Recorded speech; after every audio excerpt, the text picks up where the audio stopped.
Hey, I'm Reisigo, and I am going to take every JRPG that I've ever completed and put it in a tier list. Some quick things we should cover is that these are games that I have personally finished, so this isn't the tier list of the best JRPGs, and you may see some big ones that are missing, such as Chrono Trigger. I just have not gotten around to playing it. So if there are games that you think I should play, make sure to let me know down in the comments and tell me why. Why do you think there should be on my list of JRPGs? On top of that, this is obviously my opinion, so I can't be wrong. But if you want to tell me your opinion or disagree with the list, let me know as well. And some criteria that I'm going to follow while doing this is just if they are a Japanese-made RPG, or they just kind of have that feel of a Japanese RPG. There is no indefinite definition of what a JRPG is, so I'm going to include what I think should fall under that category. And if you disagree, I'm sorry, that's just where I'm going with this list. So let's go into this and kind of see where everything lands for me. And yeah, so I haven't looked at any of this beforehand. I didn't want to decide what was already in what category before actually doing the list. So we're going to switch over to our list, which is right here. We have a total of 45 games. I did split the Pokemon games into their own separate games, just because I like some more than I like others, and I wanted to give them an equal rating. So we're going to move in and kind of just see where everything lands. And I don't think I'll do this in any particular order, just kind of what's down here. But yeah, 45 games, so let's dive in and get started. So the first one over here is Final Fantasy X, one of my favorite JRPGs of all time. I think the characters really grow and show like story development that really just tied me in when I was a kid. I've played this a couple times since my very first playthrough of it back when it came out on the PS2. I'm one of those weird people that like Blitzball, so I put a lot of time into that as well. I just really love this one, love the battle system, love the story. I think the characters are done really well, love the environment. So I think for me, this is actually going to be an S tier, which kind of just gives you an idea of where I'm sitting at with most of these games here. Next up will be, well, maybe we should do Pokemon in order. So we'll start with Pokemon Red, the very first Pokemon game I ever played. I remember going to the Toys R Us that was local to me and buying a Game Boy and this Pokemon Red. I never did own Blue, but I had Red. Probably one of my least favorite of the Pokemon games just because it was so new. There's a lot of things that they had to just cut corners on. The AI isn't great. The Pokemon game, you know, black and white because it's the Game Boy. And then the thing that really gets to me, that bothers me more than anything else about this one, is the limited inventory space where you could only hold so many items and then you had to decide what you were going to keep and get rid of. So for me, I think Pokemon Red ends up being somewhere in the B to C category. I'm going to put it in C for now. Maybe I'll move it up as we go through them. So next up would be Pokemon Gold on the Game Boy Color. This is another early one for me. Really, really love this one. I put a ton of hours into this.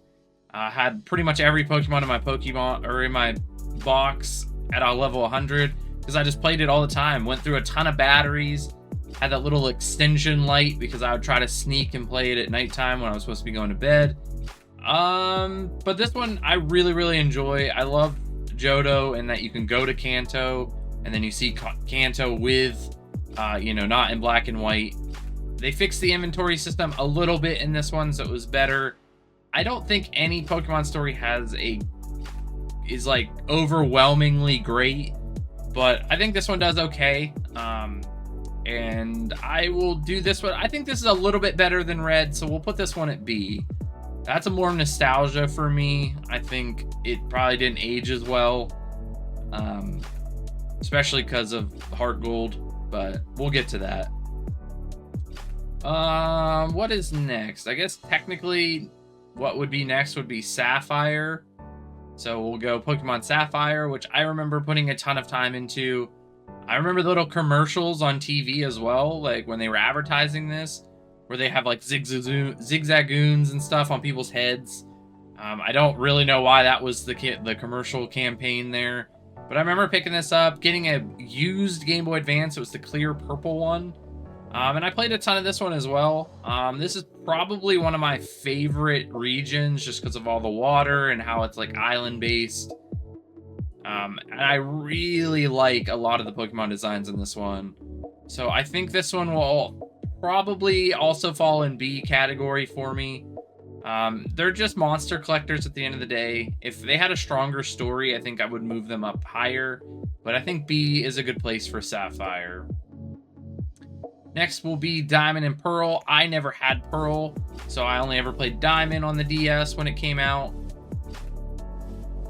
One of my most forgettable generations of Pokemon. I know that's going to take a lot of people by surprise, but I just could not get into this one as much. I don't know what it is. Maybe it's just the region or the Pokemon itself, or maybe it was just the age in which I was playing it.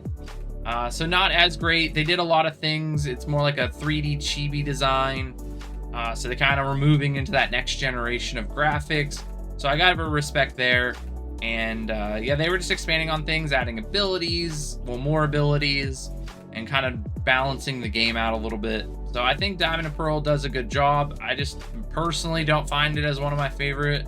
So we'll put this B, but this will be like the furthest B on this list for Pokemon. Let's move away from Pokemon for a second, and we're going to cover Blue Dragon, just because I keep seeing it here, and I want to talk about it. One of my first JRPGs on the Xbox 360, has that Dragon Ball look, and the concept is really cool. 5 party members, they all have a shadow of some creature behind them that does a lot of their attacking or their magic, and it was really interesting. I like this a lot. It got a little grind heavy at sections. I haven't played it in a long time. I think I should probably boot this one up and go through it again. But for me personally, I really, really like this. I think this is one of the strong JRPGs on the 360. We'll talk about another one later. A lot of people don't like it because I think just how grindy it gets. And there's some parts that actually get kind of difficult in this one. But I love the art design. I think the story is okay for what it is. It's just, you know, group of people save the world from evil person. So nothing crazy there, but I like the design of everyone having a shadow that does its attacking for them. I will probably put this in a B category as well. That's where I think a majority of these will probably land. I think a lot of JRPGs are just average, even though I love them. I think they could always be better. But yeah, Blue Dragon we'll put in B for right now. Maybe we'll move it around. And we'll move back to Pokemon because it's first in the list. And we'll go Black and White. Black and White, I had just Black, I believe. And now I think I own both, but I've never went through the White. Love the designs. I know a lot of people don't like them. I love that there's like a ton of new Pokemon. It made it feel like it was fresh and new. Something to explore for sure. They kind of went back more in like a 2D design. It is still 3D, but it's more 2D like. I think the world's pretty expansive. The story, yet again, another average one. But I really like this one. I love the design, I love the region. And overall, I think this is a pretty solid Pokemon game. We'll go to, I think we'll put that in B as well. Put it behind Sapphire. But one of my favorite Pokemon games for sure. We'll move into Pokemon Conquest because it's kind of its own thing. A strategy game that most people have never played. So think of like Final Fantasy Tactics in that way, where there's just a board and you move from square to square and you battle each other. Really cool. You recruit Pokemon as you go. You have commit like leaders that you put into each mission. I've not heard a lot of people talk about this, and this was one that I played on a whim and then ended up finishing in like one day. Really loved it. I love the design of it. I think it's a cool concept to take Pokemon and move it into like a different type of genre. If you haven't played this one, I highly recommend it. It is, I would say, a little short for the type of game, but it is something to get your feet wet if you've never tried one. I am going to put this in A though. I think this is a really solid game, and it takes my Black and White Pokemon as well as everything before it and puts it into one little title. So A for Pokemon Conquest. We'll do Alpha Sapphire because it's kind of the same. I think this is also A. It expands on everything that Sapphire does right. Brings in the national dex with a lot more Pokemon you could do. Different abilities, 3D, Mega Evolutions. And I think it's just solid. I loved it. Had a great time with this one. That jump into 3D was a really, really cool design at the time. And these is a solid Pokemon game. Pokemon X and Y, I only ever went through Y. Not very many new Pokemon. The region is really cool. The story has a little more depth to it than most, I feel like. I don't like that they try to force a Kanto starter onto you immediately. But, I mean, you don't have to use it, so I guess that's preference at that point. But Pokemon Y was a good experience. It was before Alpha Sapphire, so it was the first step into the 3DS. And it was kind of showing what they were capable of doing. I like this one. This is a good one. Little short, definitely short in comparison. I think that we'll put this in high B. We'll put this we'll ahead of Sapphire. So in B for us. So next up is Pokemon Sun and Moon. I only ever went through Moon. This one I just don't like. It loads slow. The beginning is slow. The get rid of the gym battles and getting badges, and they changed it into that the trial system. Not a huge fan with this one. I don't really like most of the designs. The Ultra Beasts kind of seem when they go into Ultra Sun and Moon. So I've never even played that one. So this one is going to fall into the C category. I don't think it's a bad game necessarily. I just don't like how slow and handholdy it is. And bring back the gyms. I just want to battle gyms. After that, we'll do Heart Gold because we kind of skipped over it. Heart Gold is an expansion of regular Gold. Awesome. One of my favorites. I remember getting the box and little Pokewalker. Played a ton of this one as well. I loved having the Pokemon being able to follow behind me while we're playing. And I think it just expands off of what's good about Gold and just makes it better. So we'll put this one in an A as well. And to round up some Pokemon, we got a couple more. Pokemon Shield. I did do Sword a little bit, never made it back through the game a second time. This is the first one onto a actual console instead of a handheld. I think it had some learning curves, but having an open area with just roaming Pokemon was really cool. And I think it was good overall. The story's decent. There's a lot of good Pokemon design. I love that you have to kind of move from area to area, and there's an actual person, like the champion, you actually see quite a bit, and he's important to the story. So we'll put this in B as well. Put it right there in B. I guess it does, the B doesn't really rank. It's just kind of a general idea. Then we'll go Pokemon Legend Arceus, which is what was next. Probably one of my favorite Pokemon games of all time. This is easily an A for me. Crafting, going into an area, there's just wild Pokemon everywhere. Being able to find shinies. The story's pretty cool, I guess. You get isekai'd there. But really, really cool. The only thing I don't like is that each section, it has to load its own region. I wish we could just run out and go. But they kind of do fix that in Scarlet and Violet that we'll talk about. Good game. Love the solid area, like the open areas. I don't think it does anything extra special. It was pretty broken on launch. And there's some cool Pokemon design.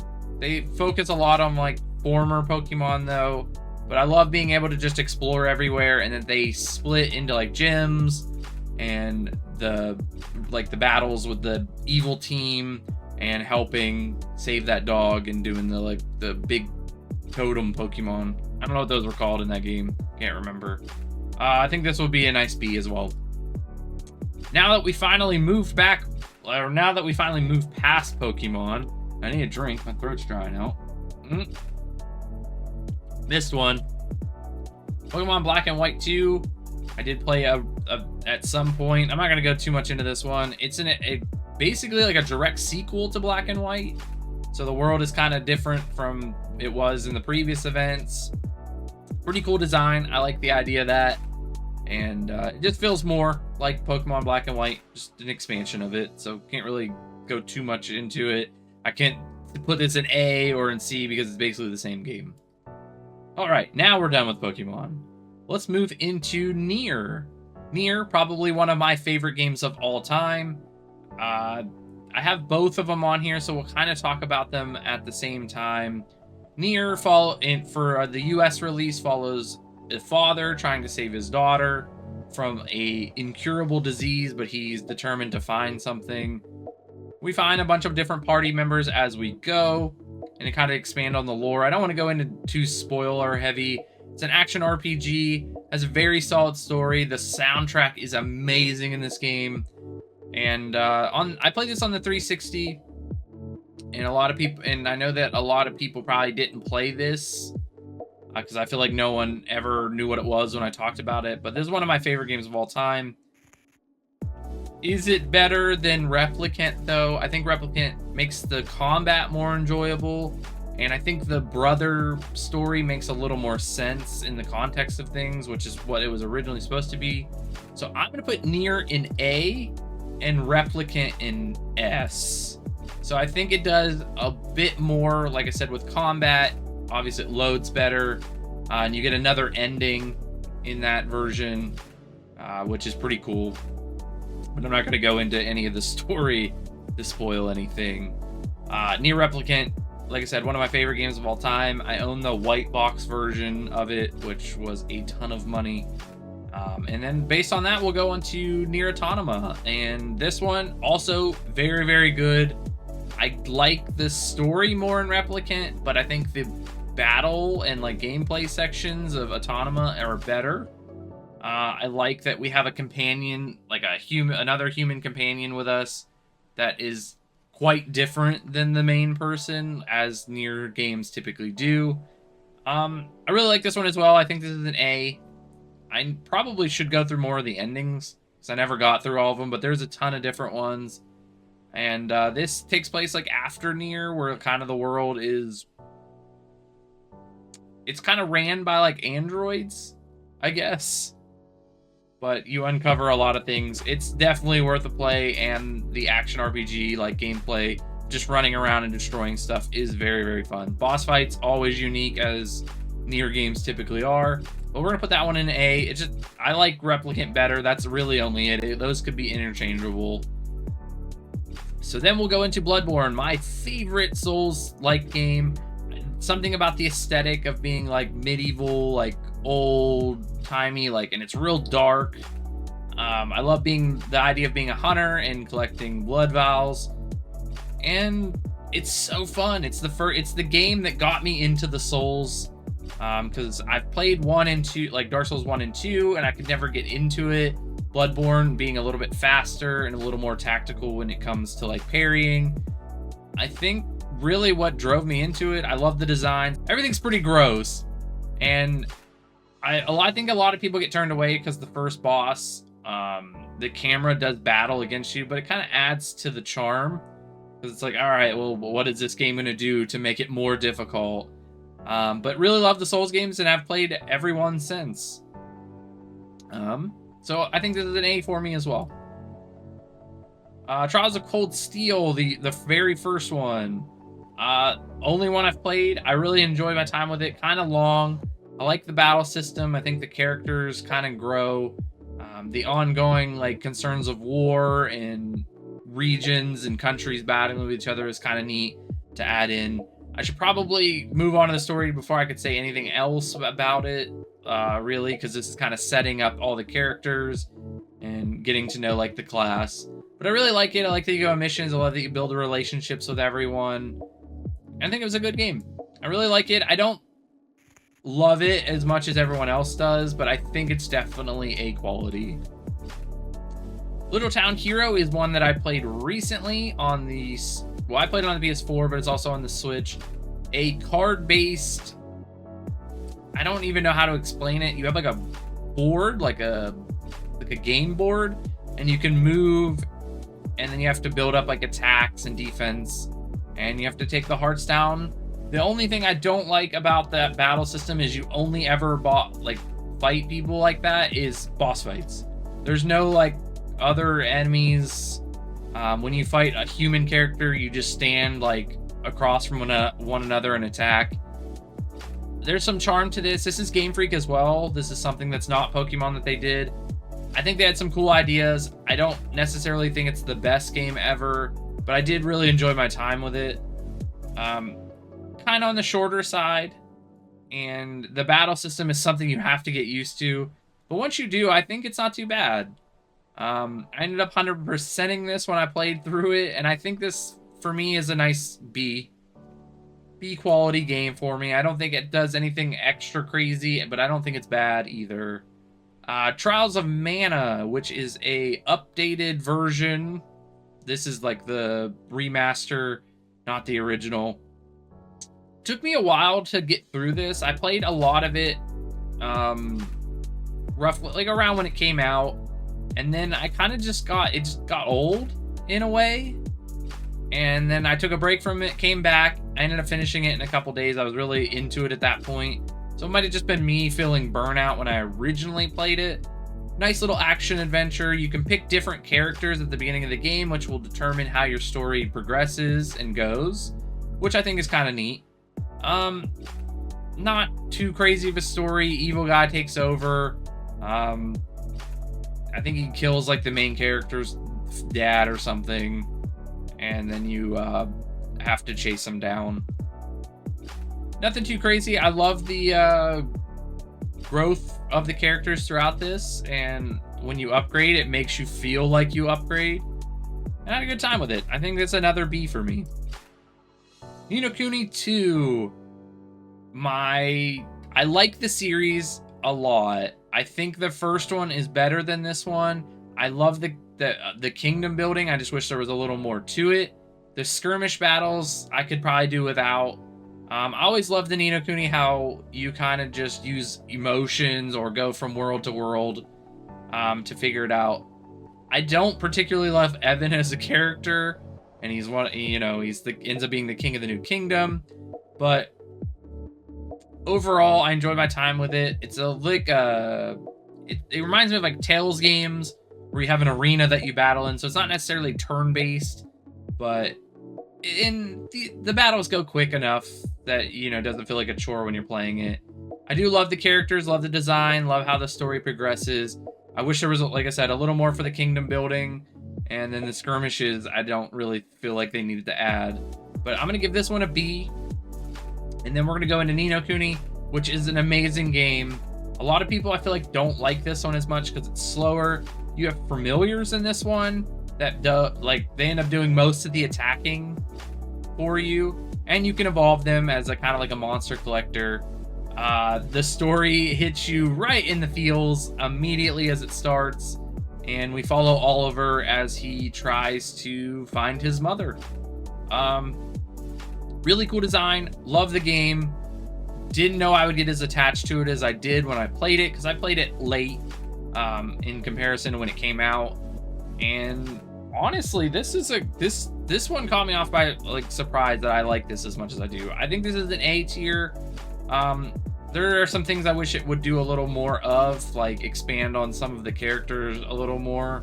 But overall, love it. Great game.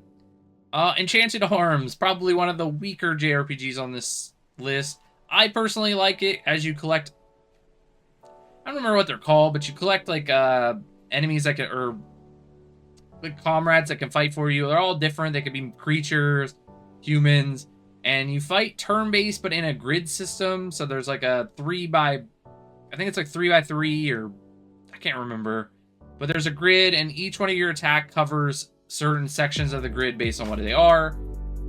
It's a cool experience. It has your stereotypical like amnesia main character, find out about yourself. I liked it when I played it. It's been a long time since I've played it, and overall I don't think it's great. I don't even know if I'd really like it if I played it again now. But back on the 360, I had a good time with it. I'm gonna put it in C. It's probably the truest to being a C on this list. Next up is Mario Rabbids Kingdom Battle, which I wasn't too sure if I would consider this a JRPG. It is like turn-based in a way where you have to be tactical and hide behind cover. More strategy-like is like an XCOM.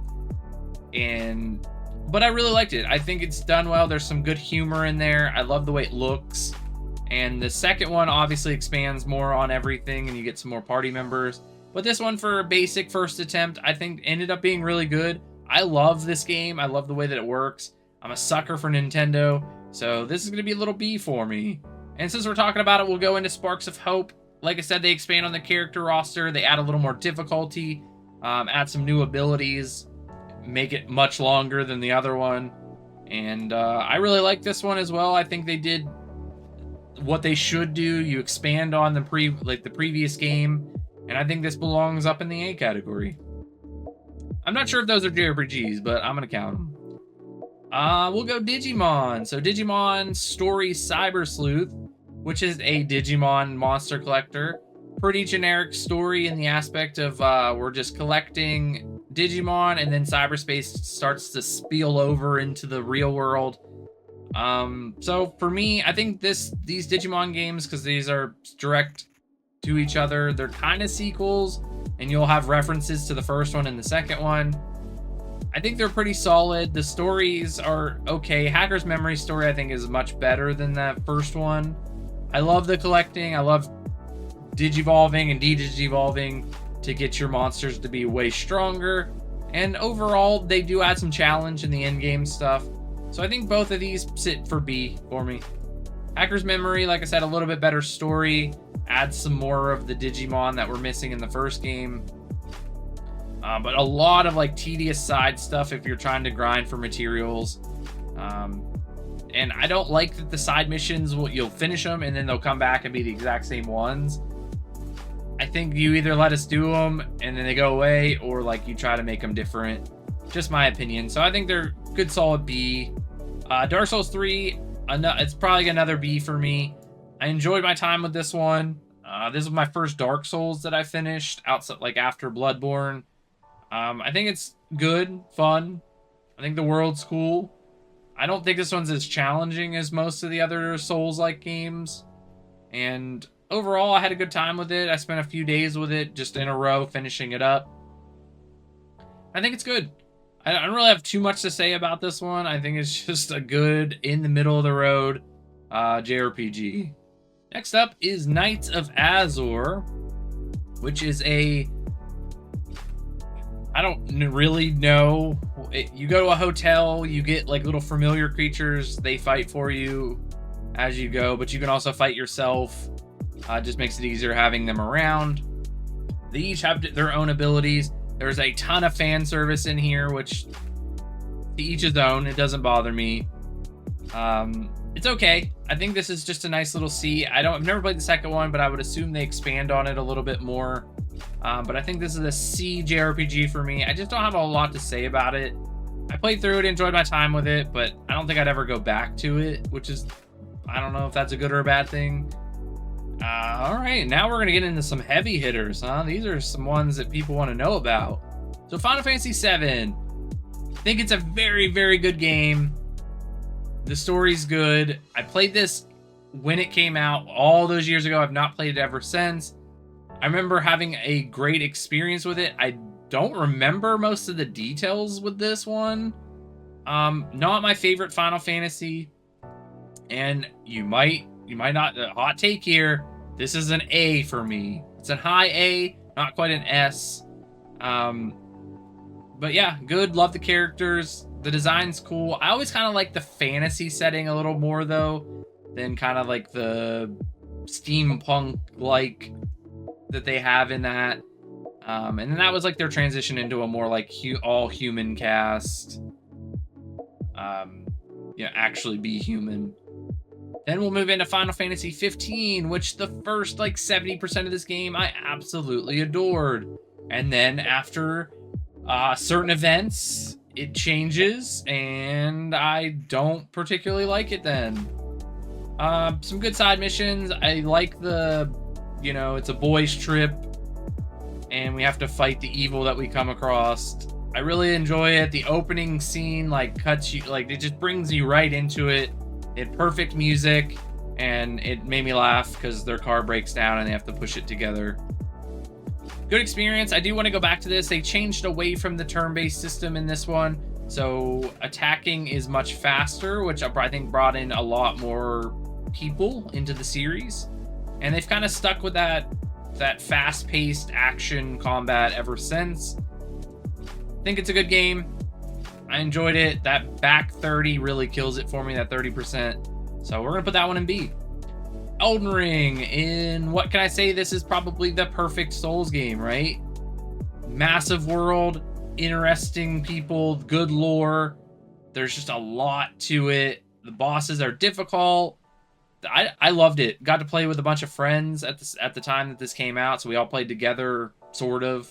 We were just in Discord as we were playing, so there's some memories there for me, but I really loved the game. Got all the way through it. Haven't got to the DLC yet, but this is, I think, the perfect Souls game. If you can expand on this and make one even better, I would be very, very impressed. Next up, my Final Fantasy IX, my very favorite one. This is top tier for me. This is the epitome of an S. Love the characters, love the character growth, love the story, love the world, love the battle system. Trance is kind of annoying, but it doesn't really affect anything as long as you're playing the game effectively.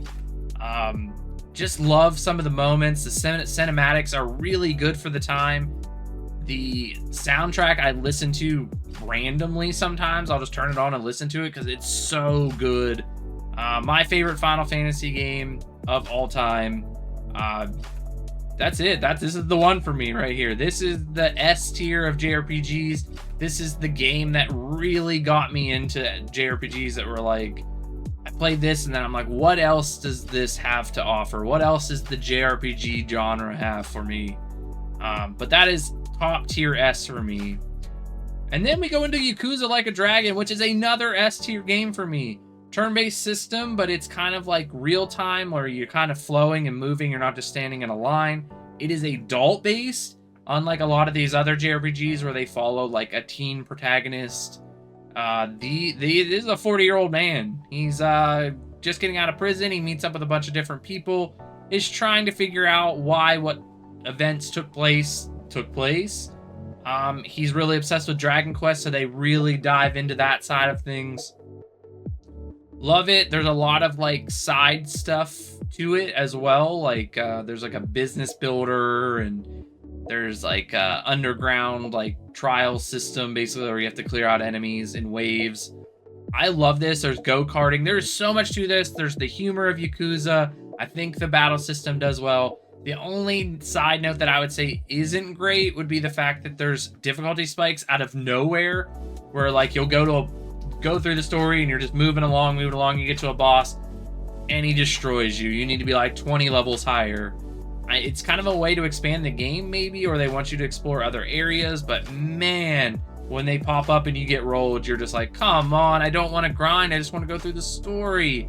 But really, really good. I love this one. This is another S tier. All right, let's move into Ys Origins. I was part of a podcast, and we played this game and discussed it. I didn't know how I would feel about it, but I ended up loving it. It's old school in 2D. It looks good. It's like an old school action RPG. There's a lot of different paths. You're going through a tower, and as you unlock stuff, you can access different areas of the tower. So kind of Metroid-like in that way, where you need something to advance. The story is done really well, and the boss fights all feel really unique and cool and fun and interesting. You have to just figure it out. And also, it is brutal. If you are trying to just run by all the enemies and get to the boss, you're going to get smacked unless you're really good at the game. Love this one. Ended up being one of my favorite games of that year that I played. This is a nice little A tier for me as well. Like I said, it doesn't really matter. I'm just putting it in that category. Evolution Worlds. I've been going through a bunch of GameCube games, as you may know. Evolution's World is one of the JRPGs we played on there. It is a dungeon crawler in the definition of dungeon crawler. You just go through floor to floor to floor until you get to the boss as you collect items and fight enemies on those floors. Wish there was a little more to the story, but the battle system is kind of fun. Turn-based, you can move people either in middle, front, back. That determines how much damage they take and how much damage they do. I actually really enjoyed this one. This ends up actually being 2 games merged into one. So I think they're both Dreamcast games that was put on the GameCube as a collection in the Evolution Worlds. Pretty good, nice, solid experience. Wouldn't complain too much. I love the upgrading of like the abilities and weapons, and yeah, pretty unique there. And we're gonna put that in B category at all as well. And look how big our B category is getting. Another one that I played a long time ago and always really loved was the Yu-Gi-Oh! The Falsebound Kingdom. So a turn-based RTS, question mark. You have areas on the map that you have to hold down and then conquer. You have to take out certain enemy forces as they come after you. There's not much urgency in the way of that side of the game, though. It's very basic. It's slow moving. You have to be aware of what's going on because some of your units they move very, very slow. But overall, I like the experience. I like that you can level up level up your monsters. You can change teams, move them however you want to. And the story's okay. You kind of get just locked into like a cyberspace simulation. And you have to work to get yourself out of it. I always really loved it. I played it a second time as of recent, and actually multiple times, but I just played it again recently, and it is slow, but I really like it, so I'm gonna put it in B. Bait & Kato's Origins, another game that I did for the GameCube Challenge, and I've never played Bait & Kato's, the first one or this one, so it kind of worked out that we did Origins first because it takes place first in story-wise. A lot of story to this game. Very long game too for the GameCube. It's like 40 plus hours. Card battle system. So you use cards to chain attacks to attack your enemies and heal. That's how you do it. You have a party of 3. And overall, you just have to build decks, make sure they work in your favor. There is a little bit of... It will handhold you a little bit if you need help building a deck. I always like to try to build my own to see, and then if I really struggled on something, maybe try to use their pre-built decks in that section with what cards we had. Really good experience. I didn't expect to like it as much as I did. A lot of dialogue, a lot of story, but you uncover the secrets of the world, and you kind of switch back and forth between present and future characters, so it's something to look into, and I think B is a good place for it. Dark Cloud, one of my favorite games on the PS2. I love the city building. That is what really stands out about this game. Outside of that, it's more of like a knockoff Zelda. He kind of wants to be Link. Silent, doesn't speak, but when you go into dungeons, you collect items, then you can come out and build the village. And you move from village to village, rebuilding them.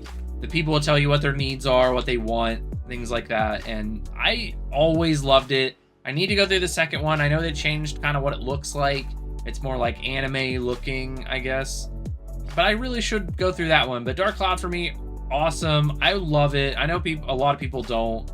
Especially with like the repair weapon and the dungeons being kind of repetitive. But I always loved it. Love it to this day. And yeah, Dark Cloud. Now we're down to our final 3. 3 to go. Next one I'll talk about is Wintermore Tactics Club. Another game we did on the podcast that I was part of. It is a tactical D&D-like game. So you play roles of different D&D characters. So you can be a mage, a rogue, paladin, different things like that. It's really cool. It's the most basic form of a tactical RPG. Like, there's not too much to it, and the normal story missions are actually pretty simple. But you could do, like, sub-missions to get special abilities for your classes, but those are way more challenging. The story is basically you're at a school, and the principal is like, hey, we're going to get rid of every single activity besides the one that wins a snowball fight tournament. And then we have to take our team. So you battle in our activities room in the actual D&D, and then you also do battles in the snowball when you get to those events. So pretty cool. There ends up being some twists and turns. It's 2D. They do a lot of like 80s and 90s references. I actually really liked it. I think it's a good solid B game. Then we'll move into Lost Odyssey, the Final Fantasy that never was. I love this game. I can't say any more about it. There's such good just character development if you look for it. You may not see it if you just run through the game, because they kind of do a lot in like the dream sequences, but there's a lot to this. There's about immortal characters that have kind of just been living for thousands of years, and you know, they're just going through the motions. One of them ends up being evil, and we have to go and try to take him down. We meet a lot of characters along the way. You actually have some kids in your party in this one, which is unique to JRPGs, I feel. The battle system is cool because you can do more damage with the ring.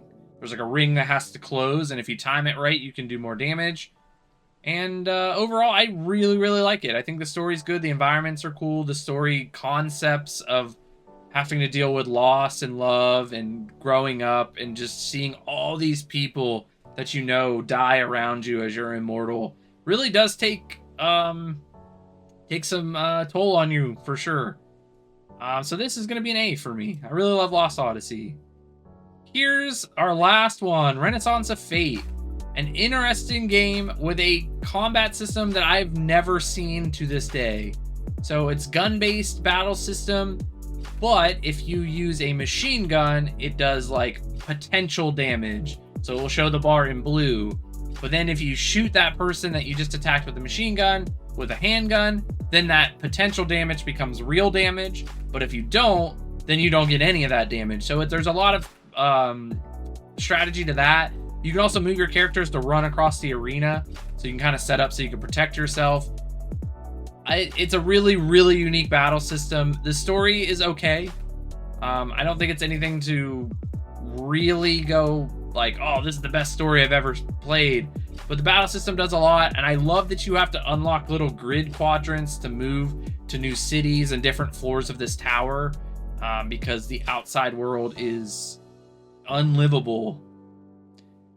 Really cool. I would recommend doing the training and upgrading early, because I played a lot of this game without realizing that was a thing.